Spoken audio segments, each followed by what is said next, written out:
उपाध्याय वरिष्ठ से ओम जैन यहाँ से छात्र प्रवचन प्रारंभ कर रहे हैं। आप सभी सावधान होकर सुनिए।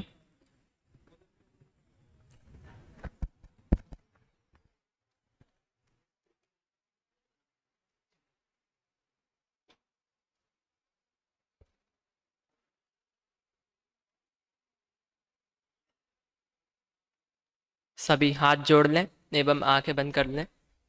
नमो अरिहंताणं नमो सिद्धाणं नमो आयरियाणं नमो वज्रायाणं नमो लोए सब साहुणं मोक्ष मार्गस्य नेतारं भेत्तारं कर्म भूभृतां ज्ञातारं विश्वतत्त्वानां वन्दे तद्गुणलब्धये। आज का विषय है कर्म। तो सर्वप्रथम हम ये देखते हैं कि हम आज किस कर्म की बात करने वाले हैं, क्योंकि हमने अनेकों प्रकार के कर्म सुने हैं। जब हम कनिष्ठ कक्षा में आते हैं तो आदरणीय नयन जी भाई साहब हमें कर्म पढ़ाते हैं। वो विभक्ति वाला कर्म होता है, द्वितीय विभक्ति वाला, कारक कर्ता ने कर्म को। एक कर्म लोग वो भी कहते हैं कि कर्म करो फल की चिंता मत करो, एक वो भी कर्म होता है। एक कर्म का साधारण अर्थ होता है कि क्रिया। ऐसे अनेकों अर्थ होते हैं। जैसे संस्कृत में जब हम लघु सिद्धांत कौमुदी पढ़ते हैं तो तब हम जब सूत्रार्थ लिखते हैं तो तब हम सूत्र के अंत में स्यात् या अस्ति का प्रयोग करते हैं। उन दोनों का अर्थ होता है। इस अर्थ में हम दोनों का प्रयोग करते हैं। वैसे ही ये जो कर्म शब्द है इसका अर्थ भी अनेकों अर्थों में प्रयोग होता है, जैसे क्रिया इत्यादि। लेकिन आज हम जिस कर्म की यहाँ चर्चा करने वाले हैं वो अलग है। जिसकी हम चर्चा करने वाले हैं वो यही कर्म है जिसके कारण ये जीव अर्थात मैं स्वयं भगवान आत्मा अनादि से दुखी है। इसी कर्म के निमित्त से हम सभी दुखी हैं। तो मतलब कि जीव और कर्म का संबंध अनादि से है। तो अनादि से कर्म का संबंध जीव के साथ कैसे है, पहले हम इसे जानते हैं। जैसे मेरू पर्वत है तो वो तो अनादि से अनंत काल तक रहेगा, वो 1,00,000 योजन का है। और एक वो परमाणु स्कंद है, तो वो अनादि से अभी तक एक जगह स्थित है और वो पुद्गल परमाणु का एक पिंड है। लेकिन उसमें अनादि से अभी तक कितने ही पुद्गल परमाणु इस पुद्गल स्कंद रूप हुए हैं और कितने ही तो निकल चुके हैं। उसी तरह ये जो जीव है अनादि से अभी तक इसमें कर्मों का निमित्त रहा है। कर्म बंधते हैं और निकलते हैं और हम उसी के कारण दुखी हो रहे हैं। तो हमने इस प्रकार जाना कि कर्म और जीव का संबंध अनादि से है और प्रति समय कर्म का संबंध जीव के साथ होते ही रहता है। कैसे? जैसे कि एक लोहे का गोला है, वो एकदम गर्म है, आग जैसा। अगर हम उसको एक पानी के टैंकर में डालते हैं तो वो जो लोहे का गोला है एकदम तपा हुआ है, वो जैसे ही पानी में जाता है वो चारों ही तरफ से पानी को ग्रहण करने लगता है और मतलब ठंडा होने लगता है। उसी तरह हम जीव अर्थात मैं स्वयं अनादि से अभी तक कर्मों को प्रति समय ग्रहण कर रहे हैं। तो अब हम कर्मों को किस तरह ग्रहण करते हैं, क्या कारण है, उसको भी समझ लेते हैं। कर्मों को ग्रहण करते हैं, इसका क्या कारण है? स्वयं हमारी भूल। और वो भूल क्या है कि 4 प्रकार की बुद्धियां हैं, कर्तृत्व भोक्तृत्व आदि। तो वो जो बुद्धियां हैं हम किसके प्रति करते हैं? शरीर आदि के प्रति, पर पदार्थों के प्रति। और हम उसे शरीर को, पर पदार्थों को अपना मानते हैं, मोह राग द्वेष इत्यादि करते हैं। इस कारण से कर्मों का बंधन होता है। तो इस प्रकार हमने जाना कि कर्मों का बंधन सामान्यतया कैसे होता है। अब हम कर्मों के भेद भी समझ लेते हैं एक बार। कर्म के कितने भेद होते? कर्म एक प्रकार का भी होता है, एक सामान्य कर्म। कर्म 2 प्रकार का भी होता है, घाती अघाती। कर्म 3 प्रकार का भी होता है, 9 कर्म, भाव कर्म, द्रव्य कर्म। कर्म 4 प्रकार का भी होता है, घाती में भी 4 जो कर्म आते वो कर्म 8 प्रकार का भी होता है, क्योंकि घाती के 4 अघाती के 4 इस प्रकार 8। और कर्म अनंत प्रकार के भी होते हैं, क्योंकि ये जो कर्म है जीव को बंध रहे हैं और जीव इस लोक में अनंत है, तो प्रत्येक के अनंत कर्म हो जाते हैं। लेकिन आज हम जिन कर्मों की बात कर रहे हैं वो कर्म है द्रव्य कर्म। द्रव्य कर्म मतलब घाती और अघाती, उनके 8 भेद। तो जो 9 कर्म है वो शरीर आदि हैं, और जो भाव कर्म है वो क्या है, जो हम विकारी परिणाम करते हैं मोह राग द्वेष आदि, वो भाव कर्म है। और वो क्यों होते हैं, जब द्रव्य कर्म का उदय होता है, जैसे कैसी भी परिस्थिति बने उस समय हम राग द्वेष करते हैं, तो वो भाव कर्म होते हैं। और द्रव्य कर्म जो हमने भाव कर्म करे हैं, मोह राग द्वेष इत्यादि करे हैं, उनके निमित्त से जब जो कामार वर्णा होती है वो कर्म रूप परिणमित होकर जीव से संबंध जुड़ जाती है, बंध जाती है, वो द्रव्य कर्म होते हैं। तो हम द्रव्य कर्मों को इसलिए यहाँ पर समझने वाले हैं क्योंकि जो 9 कर्म है शरीर आदि, वो तो हमारा कुछ करते नहीं है। जो भाव कर्म है वो द्रव्य कर्म के ही कारण होते हैं, क्योंकि द्रव्य कर्म जब उनका उदय होता है उस समय जीव स्वयं अपनी भूल से मोह राग द्वेष करता है, इसलिए भाव कर्म होते हैं। इसलिए हम आज द्रव्य कर्म की चर्चा करेंगे। उनमें 2 भेद हो जाते, घाती अघाती। घाती के 4 भेद और अघाती के 4 भेद। तो सर्वप्रथम हम घाती कर्मों को समझेंगे जिनके 4 भेद है, जिसमें प्रथम है ज्ञानावरणी। ज्ञानावरण, ज्ञानावरण मतलब ज्ञान में आवरण।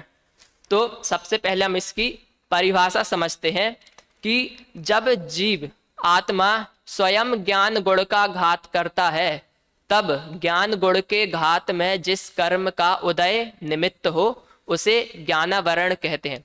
इसके कार्य को हम उदाहरण से समझते हैं। जैसे कि ये माइक है, इस माइक के ऊपर हमने कपड़ा ढक दिया, तो मतलब इसमें एक आवरण आ गया। अब उसके कारण हमें ये दिखेगा नहीं, माइक दिखेगा नहीं कि अंदर वस्तु क्या है। उसी तरह जब ज्ञानावरण कर्म का उदय होता है तब हमारा जो ज्ञान है उसके ऊपर आवरण आ जाता है, ज्ञान का प्रकाशन नहीं होता है, मतलब हमें ज्ञान नहीं होता है। अब इसी उदाहरण को थोड़ा आगे ले चलते हैं। हमने जो कपड़ा डाला था इस माइक के ऊपर, उसको एकदम पतला करो। उसे पतला करेंगे तो अब हमें दिखने लगेगा माइक, भले ही पूरा नहीं दिखेगा, थोड़ा थोड़ा माइक दिखेगा कि है, अंदर कुछ है। उसी तरह जब ज्ञानावरण कर्म का क्षयोपशम होता है, मतलब ज्यादा तीव्र उदय ना हो, मंद उदय हो, तो उस समय हमें थोड़ा बहुत ज्ञान होता है। और अब इस उदाहरण में और आगे चलते हैं। अब इसके ऊपर हमने कपड़ा ढका था, अब अगर हम उस कपड़े को अलग ही कर दो, अलग ही कर देते हैं, तो पूरा माइक दिखेगा। उसी तरह जो ज्ञानावरण कर्म है उसका पूर्णता क्षय कर दो, पूर्णता क्षय हो जाएगा तो ज्ञान का पूर्ण प्रकाशन होगा, मतलब केवल ज्ञान। इस तरह ज्ञानावरणी कर्म था। अब दूसरा कर्म है दर्शनावरण, मतलब दर्शन में आवरण। दर्शन मतलब सामान्य प्रतिभास। इसकी परिभाषा को समझते हैं। जब आत्मा स्वयं दर्शन गुण का घात करे, तब दर्शन गुण के घात में जिस कर्म का उदय निमित्त हो वह दर्शनावरण कर्म है। इसके कार्य को भी उदाहरण के माध्यम से समझते हैं। जैसे कि समझिए कि यहाँ पर प्रधानमंत्री आए हैं और वो यहाँ पर बैठे हैं, तो अब इस हॉल के पूरे आजू बाजू पुलिस लग जाएगी और बाहर से लोग भी आएंगे। अब जब लोग बाहर से आ रहे हैं कि अंदर भाई प्रधानमंत्री आए हैं, देखने चलते हैं, तो बाहर वॉचमैन वगैरह लगे होंगे पुलिस।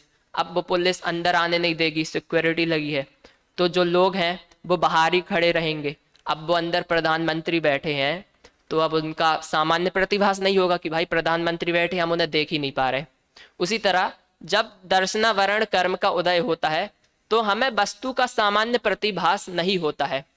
लेकिन जब यहाँ प्रधानमंत्री बैठे हैं तो इसका मतलब ये तो है नहीं कि प्रधानमंत्री का अभाव हो गया है। भले ही लोगों को ना दिख रहा हो, भले ही लोगों को ये ना पता चल रहा हो कि प्रधानमंत्री बैठे हैं, कैसे क्या है, लेकिन इसका मतलब तो ये नहीं है कि प्रधानमंत्री का अभाव है कि नहीं।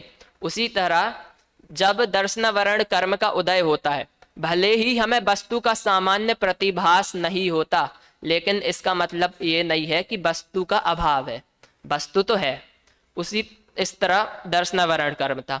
अब इसके बाद हम समझेंगे वेदनीय कर्म को। वेदनीय कर्म मूलतः साता और असाता दो भेद हो जाते हैं। जिस साता से हमें भोग सामग्री मिलती है और असाता से ऐसी सामग्री मिलती जिससे हमें दुख लगता है, और साता से सुख लगता है लेकिन सुख होता नहीं है। पहले हम इसकी परिभाषा को समझ लेते हैं।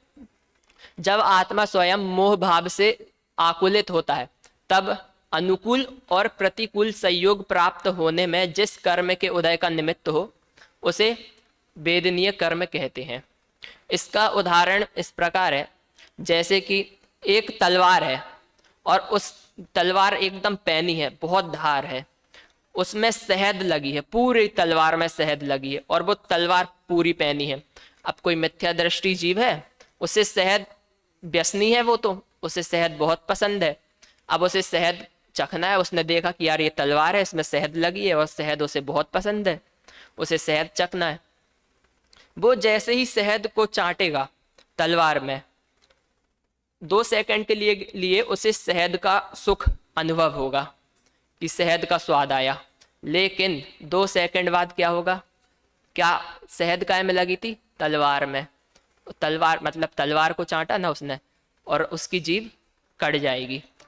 अब 2 सेकंड के लिए उसे शहद का अनुभव हुआ, वो सुख लगा, लेकिन दीर्घ काल तक उसे उसकी जीभ कट गई, उसका दुख होगा। उसी प्रकार वेदनीय कर्म का जब उदय होता है तो जीव को सुख का आभास होता है और कुछ समय के लिए ही होता है, लेकिन जब सुख का आभास खत्म हुआ उसके बाद क्या है?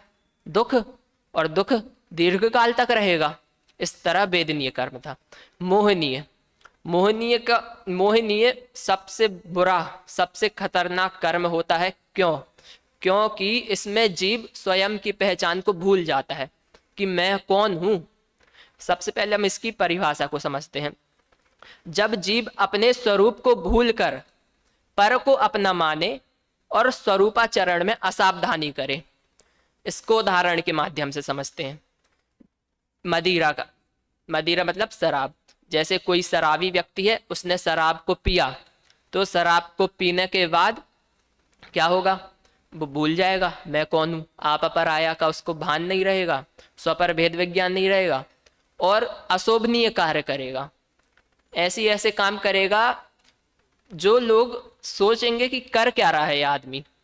उसी तरह जब मोहनीय कर्म का उदय होता है तो उस समय हम भगवान आत्मा है, हम सम्यक दर्शन प्राप्त कर सकते हैं, लेकिन मोहनीय कर्म के कारण क्या कि हम खुद को भूल जाते कि मैं कौन हूं, और ये शरीर है इसे अपना मानेंगे, इसमें मोह राग द्वेष करेंगे और दुखी होते रहेंगे अनादि से अभी तक।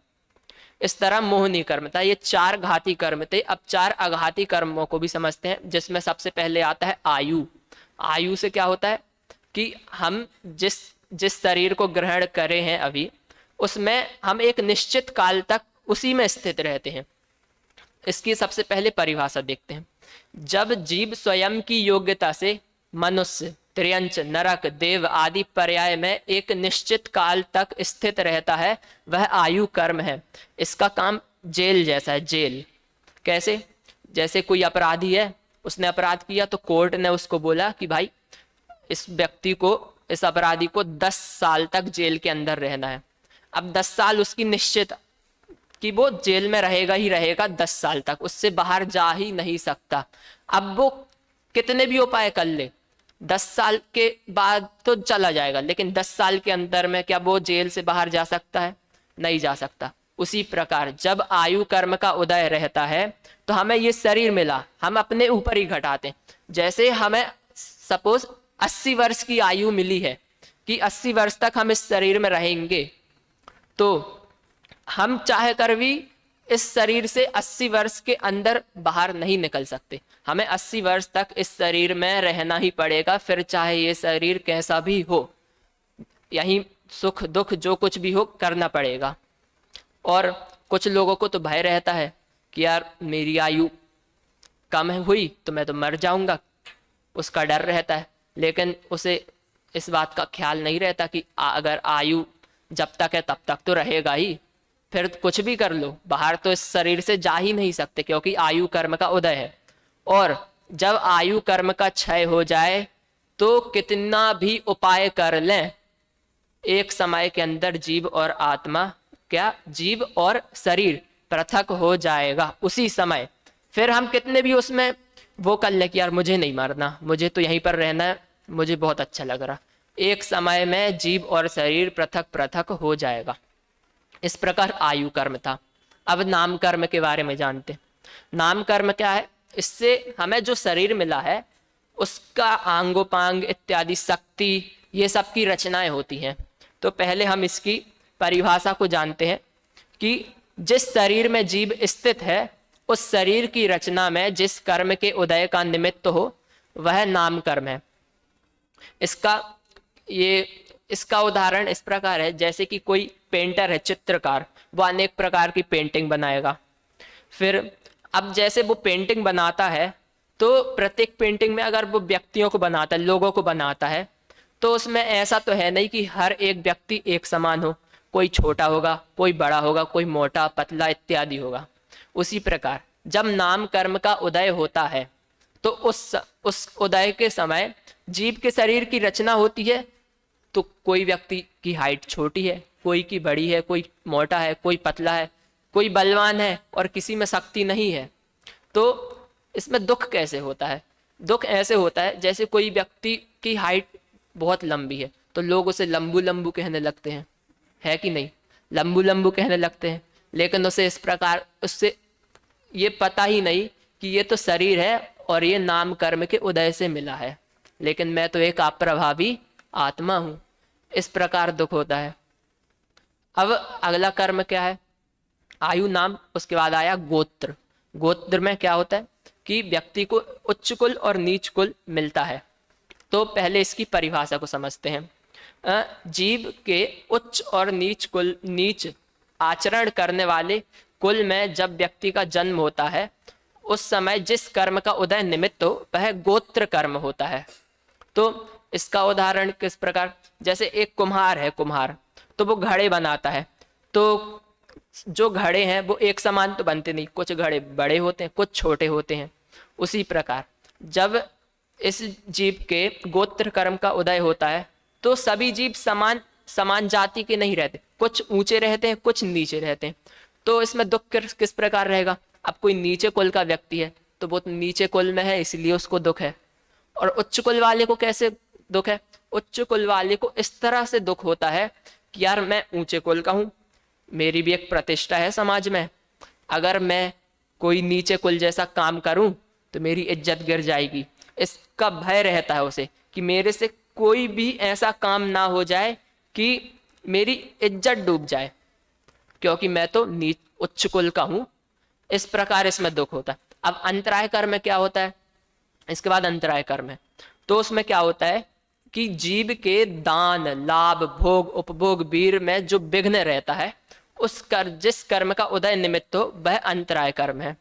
अब इसमें क्या रहता है कि जैसे कि हमें दान देना है, तो अगर अंतराय कर्म का तीव्र उदय हो ना तो हम चाह कर भी दान आदि क्रिया नहीं कर सकते। और अगर अंतराय कर्म का क्षयोपशम हो, मतलब तीव्र उदय ना हो, कम हो, तो हम उससे दान, लाभ, भोग, उपभोग आदि क्रियाओं को कर सकते हैं। इस तरह ये 8 कर्म थे और इनका संबंध अनादि से है और दुख दे रहे हैं, ये तो हमने समझ लिया। अब हम ये भी समझ लेते हैं कि भाई ये दुख देने वाले, इनके दुख का नाश करने का भी तो कोई उपाय होगा कि ये कर्म ना बंधे। तो पुरुषार्थ सिद्धि उपाय में श्लोक संख्या 263 में बताया है कि जैसे अगर जो कर्मों के उदय के काल में सुखावास में अगर हम राग करते हैं, मोह करते हैं, और हमें दुख के समय अगर हम उससे द्वेष करते हैं, तो ये तो पक्का है कि कर्म बंधेंगे ही बंधेंगे, क्योंकि हमने मोह राग द्वेष कर लिया है कैसी भी परिस्थिति हो। लेकिन अगर कोई भी परिस्थिति हो, कैसा भी कर्म का उदय हो, अच्छा बुरा कैसा भी लगे, लेकिन उस समय अगर हम उदासीन रहें, मोह राग द्वेष ना करें, सहज रहें, मात्र जाने, तो हमें नवीन कर्म बंध होगा ही नहीं। इसलिए हमें इस बात की भी प्रेरणा मिलती है कर्मों को जानने से कि कैसा भी कर्म का उदय हो अगर हम मोह राग द्वेष करेंगे तो ये तो पक्का है कि कर्म बंधेंगे ही बंधेंगे। इसलिए हमें उदासीन रहना चाहिए। इसलिए हमें उस समय सहज रहो, मात्र जानो कर्म के उदय को। उस समय मोह राग द्वेष मत करो, अगर किया तो कर्म बंद होगा और संसार बढ़ेगा। इसलिए हमें उदासीन रहना चाहिए। और इसी से सहजता का भी सिद्धांत निकला कि यार कर्म का उदय है, उस समय हम मोह राग द्वेष कर लेंगे तो कर्म का बंधन होगा। इसलिए सहज रहो, मात्र जानो। इस प्रकार हमने कर्मों को जाना, उसके दुख को भी जाना और दुख से बचने का भी उपाय जाना है। हम सभी को भी कर्मों का स्वरूप समझकर सहजता अंदर लानी चाहिए। मात्र अपनी आत्मा को जानना चाहिए, मोह राग द्वेष नहीं करना चाहिए। इसी मंगल भावना से अभी की वाणी को विराम देता हूँ।